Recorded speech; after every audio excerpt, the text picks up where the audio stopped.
उत्पत्ति 49, उत्पत्ति 49 उसका 5, 6 और 7 पढ़ेंगे। यहाँ पे कुछ फैमिली मैटर्स हैं और मैं चाहता हूं कि जैसे हम सबके जीवन में फैमिली है और हम फैमिली मैटर्स को देखते हैं, तो आज इस फैमिली के मैटर्स को हम लोग देखेंगे। 49 उत्पत्ति उसका 5, 6, 7। शिमोन और लेवी तो भाई भाई हैं। यहां पे पिताजी बात कर रहा है, उनका याकूब। पिताजी सबको आशीष दे रहा है बच्चों को बुला के, क्योंकि पिताजी का ऊपर जाने का टाइम आ गया है और उसने अपने सारे 12 बच्चों को ही और 2 पोतों को भी बुलाया है और वो सबको आशीष कर रहे हैं। लेकिन यहां पे कुछ गड़बड़ हो रहा है, देखेंगे हम लोग। 5, शिमोन और लेवी तो भाई भाई हैं, पर उनकी जो तलवारें हैं वो उपद्रव के हथियार हैं। हे मेरे जीव, उसके मर्म में न पड़। हे मेरी महिमा, उसकी सभा में मत मिल, क्योंकि उन्होंने कोप से, क्रोध से मनुष्यों को घात किया है और अपनी इच्छा पर चलकर बैलों की पूंछें काटी हैं। दूसरे ट्रांसलेशन में लिखा है बैलों को अपंग कर दिया है। धिक्कार उनके कोप को जो प्रचंड था और उनके रोष को जो निर्दयी था। मैं उन्हें याकूब में अलग अलग और इज़राइल में तितर बितर कर दूंगा। उम्मीद रख के आए थे कि हम आशीष पाएंगे, लेकिन उनको उम्मीद नहीं थी कि उनका पिताजी जो है वो इतना गड़बड़ी में बात करेगा और आशीष की बजाय वो मुझे श्राप देगा। मैं आपको डिस्करेज करने के लिए नहीं बुलाया यहाँ पे, भले यहाँ पे हम वचन कुछ भी पढ़ रहे हैं, लेकिन मैं आपको बताऊं, अगर किसी भी वजह से पिछले समय में आपने अपने जीवन के आशीषों के मौके को खोया है, तो आपके जीवन में दूसरा मौका परमेश्वर दे रहा है। दूसरा मौका आ रहा है। एक मौका शायद आपने खो दिया होगा, जैसे एक मौका शिमोन और लेवी ने खो दिया था, लेकिन उन्होंने दूसरा मौका खोया नहीं। मैं ऐलान करता हूं यीशु मसीह के नाम से कि आज का जो वचन है वो हमारे भीतर 100% फल लेकर आए और हम जैसे आए थे वैसे नहीं, हम वचन को ग्रहण करके नए बनकर हम यहां से वापस जाएंगे यीशु मसीह के नाम से। आमीन। मेरे भाइयों बहनों, सबसे ज्यादा जो आज जिस चीज की जरूरत है वो है यीशु मसीह को गंभीरता से लेने की। अगर आप यीशु मसीह को गंभीरता से नहीं लेंगे तो कोई भी चीज आपकी सही ठिकाने पर नहीं होगी। आप ऐसे चक्करों में फंस जाएंगे जिनमें से निकलना आपके लिए मुश्किल नहीं, नामुमकिन होगा। हालेलुया। इसके लिए इस घड़ी की जो डिमांड है, ये समय की जो जरूरत है, शायद पिछले समय में आपने गंभीरता से नहीं लिया होगा, हो गया, लेकिन अगर आज का भी मौका अगर आपने गंवा दिया और वचन के प्रति अगर आप गंभीर नहीं हुए,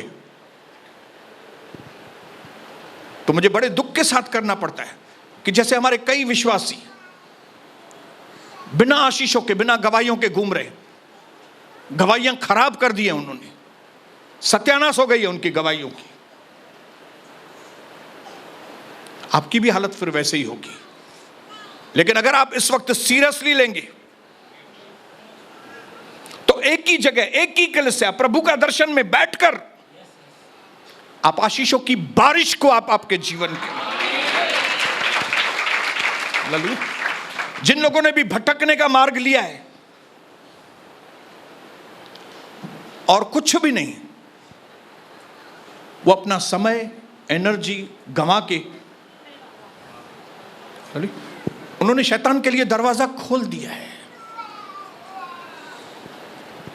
और उनको समझ में एक भी बात नहीं आएगी। उनको ऐसा लगेगा कि हम प्रभु में हैं, उनको लगेगा हम यीशु मसीह में हैं, उनको ऐसा लगेगा कि हम प्रभु के घर में जा रहे हैं, हम विश्वासी लोगों से मिल रहे हैं, हम पास्टरों से मिल रहे हैं, लेकिन उनके जीवन में एक भी फल दिखाई नहीं देगा, एक भी फल नहीं। हालेलुया। दूसरा तिमुथी 3 अध्याय में लिस्ट लिखी है, अंतिम दिनों में बहुत कठिन वक्त आएंगे, कठिन समय आएगा, ऐसे वक्त में ये लोग पैदा होंगे। और उसके बाद 6 वचन में कुछ बहुत इंपॉर्टेंट लिखा है, मैं आपके लिए पढ़ता हूं। दूसरा तिमुथी 3 अध्याय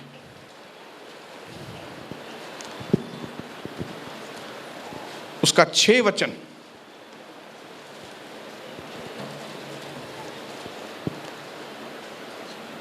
इन्हीं में से वे लोग हैं जो घरों में दबे पांव घुस आते हैं और उन छिछोरी स्त्रियों को वश में कर लेते हैं, जो पापों से दबी और हर प्रकार की वासनाओं के वश में है। वे सदा सीखती तो रहती हैं क्या लिखा है? वे सदा सीखती तो रहती हैं, पर सत्य की पहचान तक कभी नहीं पहुंचती। वे लोग सीखते तो रहते हैं, असा ये सिखिया ऐसे, असा उन्हें होडे व्यासे हो सिखिया ऐसे, असा उन्हें में होडे व्यासे हो सिखिया ऐसे, हो सिखिया ऐसे। वो सीखती तो रहती हैं, परंतु सत्य की पहचान उनको नहीं है। और क्योंकि सत्य की पहचान नहीं है, वो बॉन्डेज में ही रहती है। ये कौन सी छिछोरी स्त्रियां? भटकने वाली, छिछोरे मर्द, भटकने वाले, जिनके पांव परमेश्वर के घर में स्थिर नहीं है, जिनके पांव औरतों के अपने घर में स्थिर नहीं है। उनको कोई ना कोई बहाना चाहिए घर से बाहर निकलने का। जैसे आज हम याकूब के जीवन की बाइबल स्टडी करेंगे तो आपको मालूम पड़ेगा कि याकूब की बेटी डियाना, हिंदी में दीना, हिंदी में दीना बोलते हैं, इंग्लिश में डियाना। डियाना जो है, दीना, उसके पांव स्थिर नहीं थे। वो महिलाओं से मिलने के लिए, किट्टी पार्टी के लिए बाहर गई और उसका बलात्कार हो गया था। याकूब की बेटी का बलात्कार हुआ था। क्यों? उसके पांव घर में स्थिर नहीं है। ऐसी औरतें के लिए लिखा है, वे सीखती तो रहती हैं। क्या तो मीटिंग थी, केडी मस्त मीटिंग हुई होते, चाहता समझाए पियो, चाहते एडा मानू आया होया, लेकिन घर में आएंगी वही लाटू। ऐसे विश्वासी आपको हजारों मिलेंगे, हजारों हजारों हजारों। जब तक आपके पांव स्थिर नहीं है, तब तक आपका विश्वास भी स्थिर नहीं रहेगा, तब तक आपका जीवन भी स्थिर नहीं रहेगा। इसके लिए खास करके मेरी बहनों को मैं बोलूंगा, अपने पांवों को बार बार अपने पड़ोसी के घर जाने से रोक। आप बोलेंगे मैं अपनी पड़ोसी के घर में तो नहीं जाती है। पड़ोसी के घर में नहीं, लेकिन कहां जाते हैं मालूम नहीं, लेकिन आपका ध्यान घर में नहीं है। आप इधर उधर नहीं जाते, लेकिन आपका घर, आपका प्रभु के घर में ध्यान नहीं है। जिनका ध्यान यहां पे नहीं है, मतलब उनका ध्यान, हाँ समझो, ये बट नेचुरल है। जिनका ध्यान अपने पति की ओर नहीं है, मतलब बाहर है। मेरा ध्यान अपनी पत्नी की ओर नहीं था शादी के बाद 6 साल। क्यों नहीं था? क्योंकि मेरा ध्यान दूसरी जगह पे था।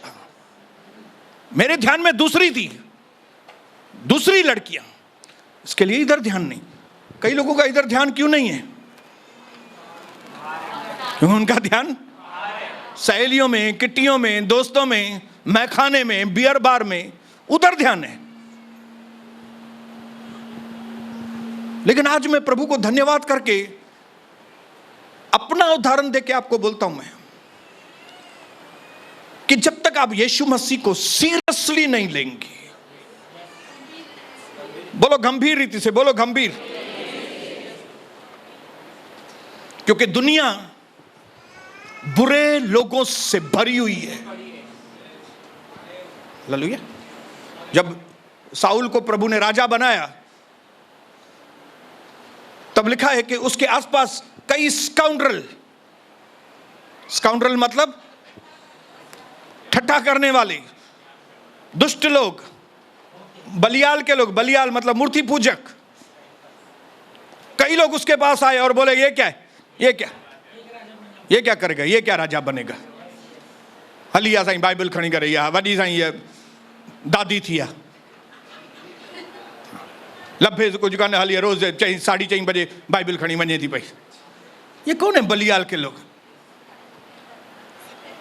स्काउंड्रल्स, ठठेबाज। लेकिन वचन में लिखा है सॉल इग्नोर्ड देम।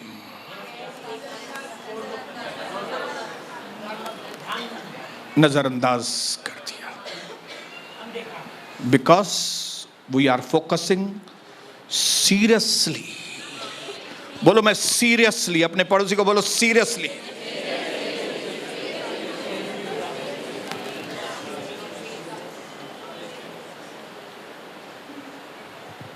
क्योंकि जो चैंपियन लोग होते हैं ना, चैंपियन, विनर्स, चैंपियन लोग जानते हैं कि मुझे कौन सी लड़ाई लड़नी है और कौन सी लड़ाई, तभी तो चैंपियन बनते हैं वो। क्योंकि अगर उनको मालूम नहीं कि कौन सी लड़ाई लड़नी है कौन सी नहीं लड़नी है, वो सब लड़ाई लड़ेंगे तो वो चैंपियन नहीं बनते। चैंपियन सिर्फ फोकस वाले, जो चैंपियन बनना चाहते हैं ना, उनको फोकस करना पड़ेगा अपने जीवन के ऊपर। गौरव गुरु थियणो पवंदो, गौरव गुरु। हाँ, भरियल गौरव गुरु मतलब हीअं न मैं बॉडी में हीअं माना गौरव गुरु आहे। हाँ, मतलब पवित्र आत्मा से भरपूर होना पड़ेगा। मेरे भाइयों बहनों, इस जगह पे जो हम चैप्टर पढ़ रहे हैं, इसमें प्रभु के दास याकूब का जिक्र है। परमेश्वर जिसने अपना नाम कहा था, मैं अब्राहिम, इसहाक और याकूब का परमेश्वर। और आज नेक्स्ट मीटिंग और उसके बाद की मीटिंग, हम लोग 3 मीटिंग याकूब, जैकब, इंग्लिश में उसको जैकब, याकूब के बारे में पढ़ेंगे। उसके पिताजी का नाम इसहाक था, उसके भाई का नाम एसाव, उसके मामा का नाम लाबान, उसकी पहली पत्नी का नाम रिया। हाँ, पहले लिया, दूसरी रिया, नहीं लिया और राहेल। बोलो राहेल। जिया और रिया मत बोलना नहीं तो इधर कुछ 2 बहनें परेशान हो जाएंगी फिर। हालेलुया। हाँ, पहली पत्नी का नाम याकूब की लिया, लिया दिया, माफ, लिया, वो लिया। नंबर 2, दूसरी पत्नी का नाम राहेल। लेकिन प्यार किससे करता था? राहेल से। लेकिन उसके मामा ने उसको एक चिटका दी। कौन सी? लिया उसको चिटका दी थी, वो बाद में देखेंगे, मैं खाली आपको बैकग्राउंड बता रहा हूं। हालेलुया। बाद में उसको समझ में आया याकूब को कि मुझे अपने मामा के साथ नहीं रहना है, मुझे जाना है, और वो वहां से चला गया। लेकिन मामा ने उसको छोड़ा नहीं, मामा भी उसके पीछे दौड़ा। लेकिन प्रभु ने किस तरह से फिर उसको छुआ, याकूब को जिंदगी बदल गई और फिर बच्चे पैदा किए उसने। लिया में से अलग बच्चे पैदा हुए और राहेल में से अलग बच्चे पैदा हुए। फैमिली, बोलो फैमिली। हालेलुया। बोलो अपने पड़ोसी को, मेरा भी एक फैमिली है भाई। तो हम आज फैमिली मैटर्स के बारे में डिस्कशन कर रहे हैं। फैमिली मैटर्स, किस तरह से उसने फैमिली मैटर्स को हैंडल किया, कहां पे वो फेल गया, कहां पे वो सफल गया, ताकि हम जो आज के विश्वासी हैं, हम अपने परिवार को हैंडल करने में सफल हों। जो गलतियां याकूब ने की, जो गलतियां इसहाक ने की, जो गलतियां अब्राहम ने की, वो गलतियां हम नहीं करेंगे। उनकी गलतियां इसके लिए यहां पे नहीं लिखी है कि हम भी वो गलतियां करें। हालेलुया। अब्राहम के बारे में इसके लिए नहीं लिखा है कि उसने हाजिरा के साथ शादी की ताकि असां में वनी करे भी रखिए चाहूं, ताकि हम भी एक रखेल रखें। इसके लिए नहीं लिखा है, वो इसके लिए लिखा है ताकि हम सावधान हो। हालेलुया। हम सावधान हो जाएं, हम देखें कि अब्राहम ने गलती की लेकिन उसको भुगतान कितना करना पड़ा उस बात की वजह से, ताकि हम सावधान हो जाएं। हालेलुया। बच्चे पैदा किए, बच्चे बड़े हुए, फिर आपको लोगों को कई स्टोरी मालूम है किस तरह से जो यूसुफ था वो याकूब का फेवरेट था, चहेता था। क्यों चहेता था? क्यों? हाँ? नहीं, यूसुफ क्यों पसंद था याकूब को? क्योंकि उसको यूसुफ की मां पसंद थी। बस समझ रहे हैं? हुन जी मां वणंदी न करे यूसुफ पे वणे।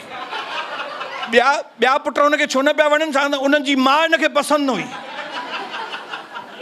वो लिया को पसंद नहीं करता था क्योंकि लिया चिटक गई थी उससे, इसके लिए उसके बच्चे भी उसको पसंद नहीं थे और उसको बच्चे होते ही जा रहे थे लिया को। लेकिन उसकी जो फेवरेट थी, जिससे वो प्यार करता था, जिसके लिए उसने 14 साल मेहनत की, राहेल, उसको बच्चा ही नहीं हो रहा था। लेकिन फिर आखिर बच्चा, तो आप अभी अंदाजा लगाओ कि उसकी फेवरेट राहेल, उसमें से बच्चा पैदा हुआ, तो जरूर बोलने की जरूरत नहीं है कि वो यूसुफ उसका फेवरेट था। इकलौता बोलते हैं, लाडला जिसको बोलेंगे। हालेलुया। कई स्टोरियां हैं लेकिन वो धीरे धीरे करके, लेकिन मैंने आपको बैकग्राउंड बता दिया कि किस तरह इन भाइयों ने यूसुफ को बेच दिया और अपने पिताजी को आके बताया कि वो मर गए। और कई साल वो दुख में ही याकूब अपनी जिंदगी बिता रहा था क्योंकि उसको यूसुफ से प्यार था। लेकिन एक दिन मालूम पड़ा कि यूसुफ जिंदा है। हालेलुया। बड़ा आदमी बन गया है। हालेलुया। कई चीजें हुई, लेकिन अभी एंड टाइम है जब याकूब को समझ में आ गया अभी मेरा जाने का टाइम है। और यहूदियों की प्रथा के अनुसार बड़ों की आशीष बच्चों के ऊपर लगती है। मां बाप की आशीष कोई माने या न माने, आजकल वेस्टर्न कल्चर है, अभी लोग मां बाप को इतनी वैल्यू नहीं देते, पास्टर को इतनी वैल्यू नहीं देते। लेकिन मैं आपको बताऊं, उनकी आशीष के बिना नहीं आशीष आती है। जो प्रभु का सिस्टम है वो टाइम के अनुसार बदलता नहीं है। प्रभु का सिस्टम प्रभु। हालेलुया। जो मां बाप को अथॉरिटी है अपने बच्चों को ब्लेसिंग देने की, वो जो आशीष लग जाती है ना, तो लग जाती है। और अगर मां बाप किसके ऊपर श्राप दे तो वो श्राप लग जाता है।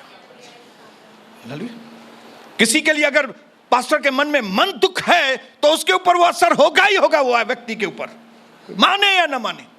भले वो बोले हमको क्या परवाह, हमको क्या है, हमको क्या है, ऐसा पाना ही संभालिंदा से कोई संभाल नहीं सकेगा उसको। क्योंकि आजकल जी जो जनरेशन है उसमें मां बाप की वैल्यू नहीं है इतनी। मां बाप को ये लोग खिचड़ी समझते हैं, दाना। लेकिन भाइयों बहनों, मैं आपको बोलना चाहता हूं, कभी मां बाप को सताना मत। आपको नहीं समझ में आ रहा है, मम्मी पापा नहीं समझ में आ रहे, आप चुपचाप रहो। उसके लिए भला बुरा मत बोलो। आपको कलीसिया छोड़ के जानी है, आप कलीसिया छोड़ के जाओ, लेकिन कलीसिया के लिए गड़बड़ घोटाला मत बोलो, पास्टर के लिए मत बोलो। आप अपनी आशीष को खो देंगे। ये सिद्धांत है। ये सिद्धांत तो कोई माने या ना माने, ये सिद्धांत काम करते हैं। आप मानो या ना मानो? बोलो अपने पड़ोसी को, मानो या ना मानो?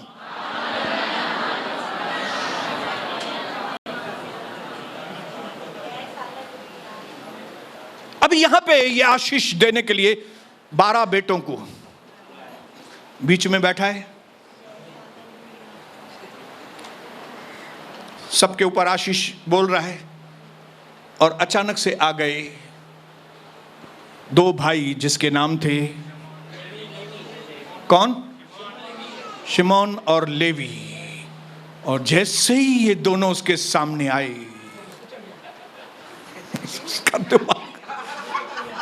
उसका दिमाग घूम गया। ये दोनों भाई तो हैं, लेकिन इनकी तलवार खून से रंगी है। इन्होंने क्या किया है? इन्होंने क्या किया है? मैं पढ़ता हूं, कोई घाई नहीं है। भले हम एक मीटिंग 4 बार, इसको 4 मीटिंग में करेंगे, लेकिन आपको समझ में आए। शिमोन और लेवी तो भाई भाई हैं, पर उनकी तलवारें उपद्रवक के हथियार हैं। मतलब ये भाई हैं, लेकिन ये भाई ठीक नहीं है, ये दोनों ठीक नहीं है। हे मेरे जीव, उनके मर्म में न पड़। ऐ मेरे मन, इनके मैटर्स को तू, इसके साथ इन्वॉल्व मत हो जाओ। हे मेरी महिमा, उसकी सभा में मत मिल, क्योंकि इन्होंने कोप से मनुष्यों को घात किया और अपनी इच्छा पर चलकर बैलों की पूंछें काट। अब मैं ये 2 चीजें समझा के फिर मैं बंद करूंगा। उसने लोगों की हत्या की है, वो मैटर के ऊपर हम बाद में आएंगे। जब इनकी बेटी डियाना जब घर से निकली, और तो ऐसा लिखा है औरतों से मिलने के लिए, औरतों को ढूंढने के लिए, टाइम पास करने के लिए, जैसे हमारी कई बहनें निकलती है लेडीज ग्रुप, जिनकी भी लेडीज ग्रुप है बंद करो वो लेडीज ग्रुप को। इस कलिसा के अंदर भी कुछ साल पहले कुछ बहनों ने लेडीज ग्रुप बनाई थी। बोले हम आपस में फास्टिंग करते हैं और एक दूसरे के लिए प्रार्थना करते हैं। पहले तो मालूम नहीं था कि ये लोग ग्रुप बना के कर रहे हैं, लेकिन बाद में जब मुझे मालूम पड़ा, मैंने बोला बंद करो ये। एक और 10-12 बहनों की ग्रुप आपस में निकलती थी। ये भाजी मार्केट है, कौन सा, धर्मदास अपार्टमेंट के पास, नाना नानी गार्डन के पास, बहनों की ग्रुप आपस में, हम जा रहे हैं प्रार्थना करने के लिए लोगों के लिए। तो 12 बहनें एक साथ, किसके घर में तुम लोग प्रार्थना कर, हम उपवास करती हैं, हम ये करती हैं। आज वो ग्रुप भी खत्म, पूरा खत्म है, और वो पहले वाला भी ग्रुप खत्म। असा भेनरू पाण में खत्म। अपने आप को कायदे के अंदर लेके आइए। डियाना के पांव, वो बाद में का टॉपिक है, आज नहीं है। किसी ने उसका रेप कर दिया, और जब उसका रेप हुआ तो उसके भाई गुस्से में आ गए। लेकिन उसने, जिसने उसका बलात्कार किया था, उसने आके उनसे माफी मांगी और उनको कहा मुझे आपकी बेटी से शादी करनी है, और आप जो बोलेंगे हम तैयार करने के लिए, आप जो भी शर्त रखेंगे हम शर्त मानने के लिए तैयार है। आप बोलो मुझे आपकी बेटी से शादी करनी है। तब इन भाइयों ने उनको कहा कि अगर तुम सब लोग हमारे जैसे बनो और खतना कराओ, तुम्हारे जो सारे मर्द लोग हैं वो खतना कराएं, तो हम अपनी बेटी आपको। और उन्होंने बोला ठीक है, हम सब खतना करने के लिए तैयार हैं। और उन्होंने सबने अपना खतना करवाया, और खतना के बाद कम से कम 10-15 दिन उनको आराम करने का रहता है खतने के बाद। लेकिन ये 2 भाई शिमोन और लेवी, ये 5वें दिन पे गए, और उनके जो खेमे में मर्द लोग थे जिन्होंने खतना करवाया था, वो एकदम कमजोर होके बैठे थे, और वचन में लिखा है इन्होंने तलवार लेकर उस एरिया के, उस कुल के सारे मर्दों को मार डाला। और ये चीज याकूब को बहुत बुरी लगी, और वो चीज वो अभी तक याद किए हुए था। सालों साल पहले की बात उसको याद थी, उसने भुलाया ही नहीं था। और दूसरी बात उसने नहीं भूली थी कि इन दो भाइयों ने योजना बनाई थी कि यूसुफ को खत्म करें, लेकिन फिर यूसुफ को उन्होंने खत्म नहीं किया, लेकिन बेच दिया। और फिर उसकी शर्ट, उसके कोट के ऊपर जानवर का खून लगाकर आके याकूब से कहा कि आपका बेटा जो है वो जानवर खा गए, मर गया यूसुफ। और इतने साल याकूब अपने बेटे के दुख में जीवन बिताता रहा कि कई साल के बाद उसको मालूम पड़ा कि यूसुफ मरा नहीं है, यूसुफ जिंदा है। तो ये उसको अपनी इंसल्ट, अपने अंदर वो उसको अंदर खलती थी बात, मेरे बेटों ने मेरे साथ ऐसा किया, मेरे साथ धोखा किया, मेरा यूसुफ उसके साथ उसने ऐसा किया। ये बात उसके जहन से जा नहीं रही थी। इसके लिए जब आशीषें लेने का वक्त आया, जब याकूब बैठा और सबको बुलाया, सबको आशीष, दूसरों को आशीष दी, लेकिन ये दो भाई जब आए तो इन दोनों के लिए आशीष निकली नहीं।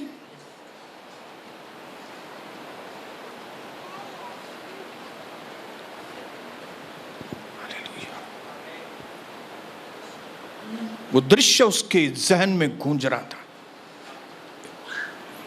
मेरी बेटी का बलात्कार हुआ था, उन्होंने माफी भी मांगी थी, उन मर्दों ने खतना भी करवाया था, लेकिन इन दो मेरे बेटों ने बिना मुझसे पूछे उनको जाके मार के आए। और इन्हीं दोनों का मेन प्लानिंग था यूसुफ को मारने का।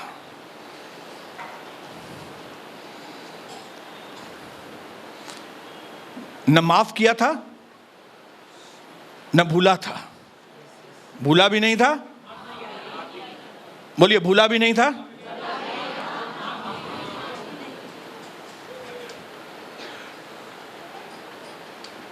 मेरे भाइयों बहनों, याकूब को मालूम नहीं था कि जो मेरे इन दो बेटों ने किया है ना, ये बातें और किधर से नहीं, याकूब के अंदर से ही उसमें आई है।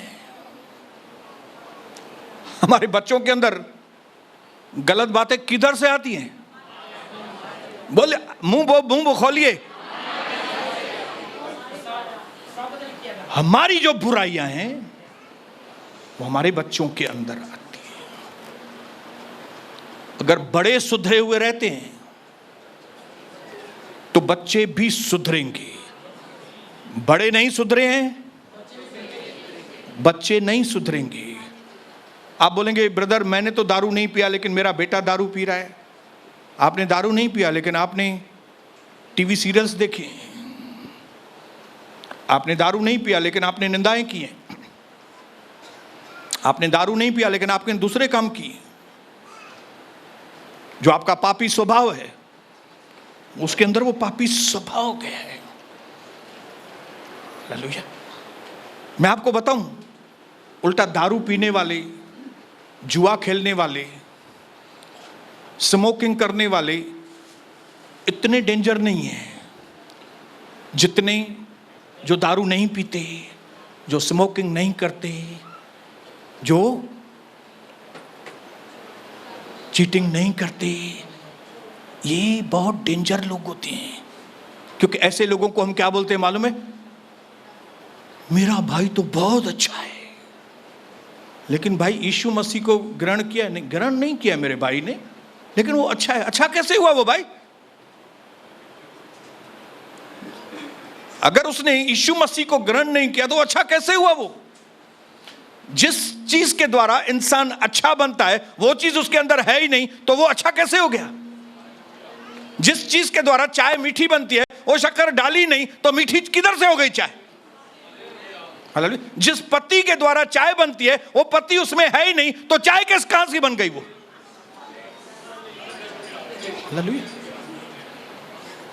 और ऐसे जो एग्जाम्पल हमको अच्छे लगते हैं ना कि मेरा पति अच्छा है, मेरा ये है, होशियार डाडो ही है, ये बहुत डेंजर लोग हैं, क्योंकि उनके बाहर के पाप जाहिर नहीं है। वो दारू भी नहीं पीता है, मालूम है। हमारे खानदान में एक व्यक्ति नॉनवेज को हाथ भी नहीं लगाता था, लेकिन हमारे खानदान को बर्बाद करने वाला वही व्यक्ति था। नॉनवेज नहीं खाता था, उसको हम संत बोलते थे, संता है। उन्हें संत असांजे घर के बर्बाद किया।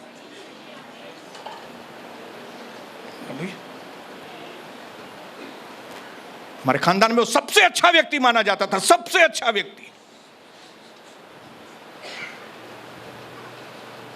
आज मैं प्रभु की वेदी से आपको बताना चाहता हूं भाइयों बहनों कि आपके बच्चों के अंदर जो निगेटिव पॉइंट्स है ना,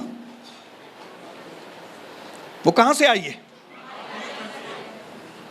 और जो अच्छी बातें आई है वो प्रभु की ओर से है, आज हमारी ओर से।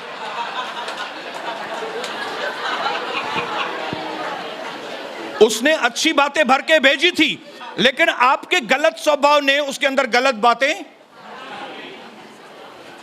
ऐसा तव्हां कहिड़ा सुठा आहियो। केॾो माण्हू ख़ुशि था थियनि भाई मूंखे चवनि में मां सुठो आहियां। हालेलुया।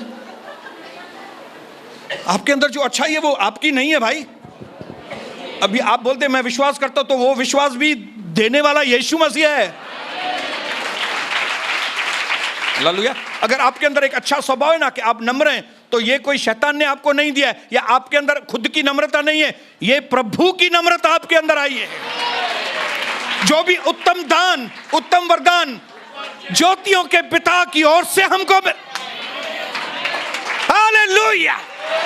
बोलो मेरे अंदर जो भी अच्छी बातें हैं कहां से आई हैं, और जो भी बुरी बातें हैं पुरखाओं से। मेरे सनी के अंदर, शबनम के अंदर जो भी बुरी बात है वो मेरे द्वारा उसके अंदर आई है। ये बोलने में मैं हिचकूंगा नहीं। याकूब भूल गया कि उसका नाम ही याकूब है। याकूब भूल गया, तो याकूब का मतलब है ट्रिकर। ट्रिकर, हाँ, चीटर, चीटर बोलो, ट्रिक करने वाला, चतुर, धोखा देने वाला। हाँ, ये भी धोखेबाज, उसकी मम्मी भी धोखेबाज, रिबेका। मम्मी ने उसको सिखाया बाप को कैसे उल्लू बनाओ। पढ़ना जाके घर में। हालेलुया। और फिर जब बाप को मालूम पड़ गया, जब उसके भाई एसाव को मालूम पड़ गया कि उसने चीटिंग करके आशीषें अपने पास ली हैं, भाग गया वो। और भाग के किधर चला गया? मामा लाबान फिर चीटिंग में उसका भी बाप। हालेलुया। मां भी धोखेबाज, खुद भी धोखेबाज, मामा भी धोखेबाज, पूरी लाइन ही धोखेबाज है। तो बच्चे बेचारे क्या करेंगे जो अगर वो धोखेबाज निकले तो?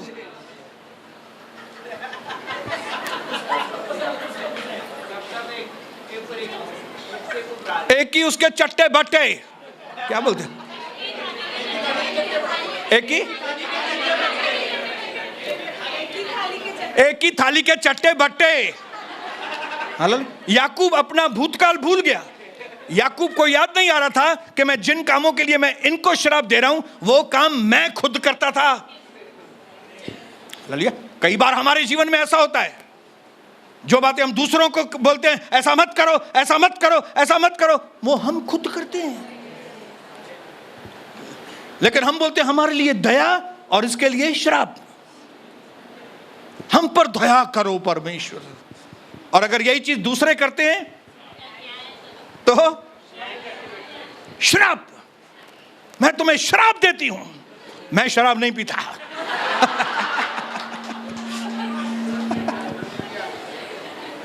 ये है नेचर हमारे, ये मनुष्यों का नेचर ये है। सेम पाप खुद करेंगे तो बोलेंगे नहीं नहीं वो पाप नहीं है। खुद दारू पिएगा, अगर बेटा दारू पी के आके उसको एक लाफा लगाए बाप को, फिर बोलेगा देखा बेटा हो कि दारू पी के मेरे को मारता है। अरे तू दारूड़िया है, खुद तू दारूड़िया है तो तेरे का बेटा ऐसा ही मिलेगा ना तेरे को। लालू, जो भी बच्चों के अंदर बुराई आती है भाइयों बहनों, मुझे याद है मेरी एक एक बुराई मैंने अपने बेटे के अंदर देखी, लेकिन मैंने परमेश्वर को धन्यवाद करता हूं जो चीज आने वाले समय के अंदर मैं सिखाने वाला हूं कि हमारे व्यवहार की वजह से हम पर श्राप आते हैं, लेकिन जब हम अपने व्यवहार को बदलते हैं श्राप चला जाता है। हालेलुया। वो व्यवहार की वजह से, उस गंदगी की वजह से श्राप मेरे ऊपर आए, जिस दिन मैं उस व्यवहार को बदलूंगा, उस गंदगी को छोड़ूंगा, श्राप भी चला जाए। और ये वचन हमको राह दिखाता है कि कैसे हम बुराई में से बाहर निकलें। किस तरह से मिस्टर सोनी तेरे को पुराने स्वभाव में से कैसे निकल के बाहर आना है, किस तरह से मेरे भाई मनोज आपको पुराने नेचर में से निकल कर कैसे नए में आना है। यही तो बाइबल सिखाती, यही तो वचन है। ये वचन मेरे लिए सफिशिएंट है। परमेश्वर का वचन मेरे लिए काफी है। वचन मिल गया, आदि में वचन था, वचन परमेश्वर के साथ था, वचन ही परमेश्वर था। इसका मतलब है सबसे पहले वचन था, बाइबल नहीं। बाइबल नहीं था पहले, पहले वचन था। हालेलुया। उस वचन की कुछ टुकड़ियां, कुछ पार्ट्स प्रभु के दासों के द्वारा लिख के हमको यह किताब भेजी है प्रभु ने। इसमें खाली कुछ टुकड़ियां हैं, पूरा नहीं है, ये टुकड़ियां हैं। बोलो ये टुकड़ियां हैं, लेकिन ये टुकड़ियां हमारे लिए काफी है। हमारे जीवन के, हमें धार्मिक बनाने के लिए, हमें सही करने के लिए, हमारे जीवन को पवित्र करने के लिए ये काफी है। ये टुकड़ियां ही काफी है।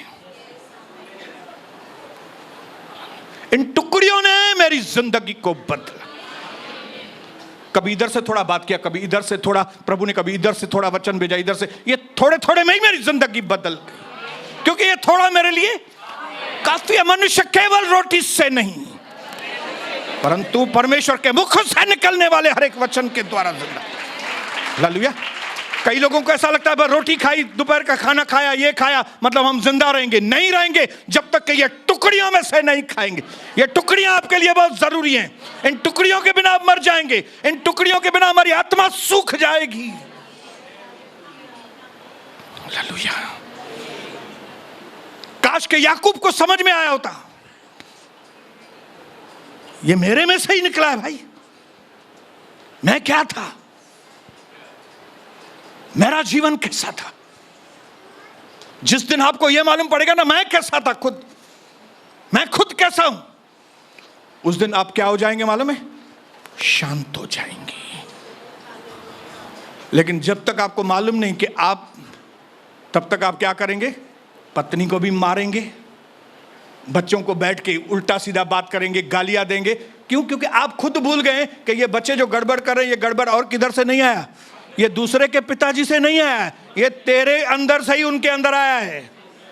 क्योंकि तू दारूड़िया है, क्योंकि तू ड्रग्स पी रहा है, क्योंकि तू गंदे काम कर रहा है, इसके लिए तेरे बच्चों के अंदर हुआ है।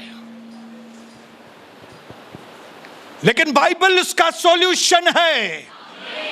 ये टुकड़ियां जिन आशीषों को आप पहले मौके में खोइए, नेक्स्ट टाइम जब हम बात करेंगे तो हमको मालूम पड़ेगा जिन आशीषों को शिमोन ने और लेवी ने खो दी, उनके पिताजी ने उनको श्राप दिया। लेकिन कौन सी पॉइंट पे आकर, कौन सी जगह पे आकर, कौन से वक्त पे ये जो आशीष खोई थी, परमेश्वर ने कैसे दूसरी बार उनको मौका दिया और उन्होंने उस आशीषों को ले लिया। और मैं चाहता हूं यहां बैठे हुए दूसरे लोग जिनको दूसरे चांस का इंतजार है, वे लोग मिलके हालेलुया बोलेंगे। और मैं आपको पक्का करना चाहता हूं कि जब दूसरा चांस आएगा भी, दूसरा चांस मत खोना। आपने एक चांस खोया है, एक चांस खोया है, अभी दूसरा चांस मत खोना। परमेश्वर मालूम नहीं कितने चांस देगा आपको, बुरी आदतों से मुंह मोड़ो अपने, हालेलुया। अपनी बुरी आदतों को फेंक दो बाहर।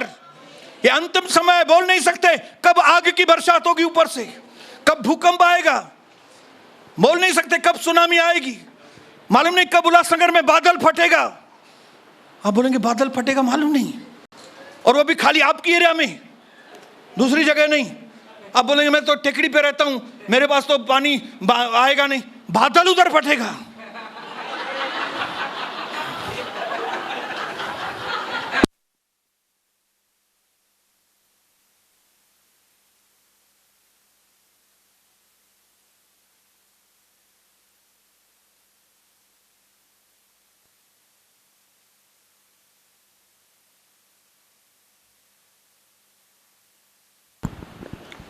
आज परमेश्वर के आगे समर्पण हो जाइए। पिता मेरे भाई और बहनों के ऊपर अनुग्रह कीजिए, इस बात को समझने में हम सबकी मदद करें। पिता, हमने कई मौके गंवाए हैं, मेरे कई भाइयों ने बहनों ने पिछले मौके गंवाए हैं, और हम आशीषों की बजाय कई मेरे भाई बहन श्रापों में जी रहे हैं आज भी।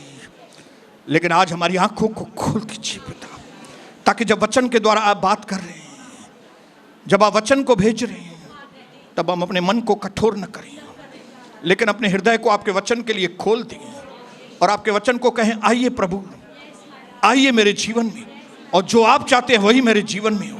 मैं अपने पुराने जीवन को छोड़ देता हूँ, मैं अपने पुराने चीटर वाला जीवन, पापी का जीवन में छोड़ देता हूँ प्रभु, लेकिन आपकी धार्मिकता का जीवन में ले लेता हूँ।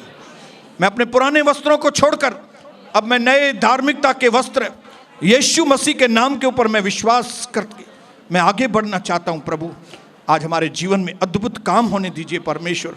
मेरी यह विनती है, प्रभु का दर्शन जैसा आया था वैसे अभी वापस बाहर नहीं जाएगा, नए बनकर हम जाएंगे।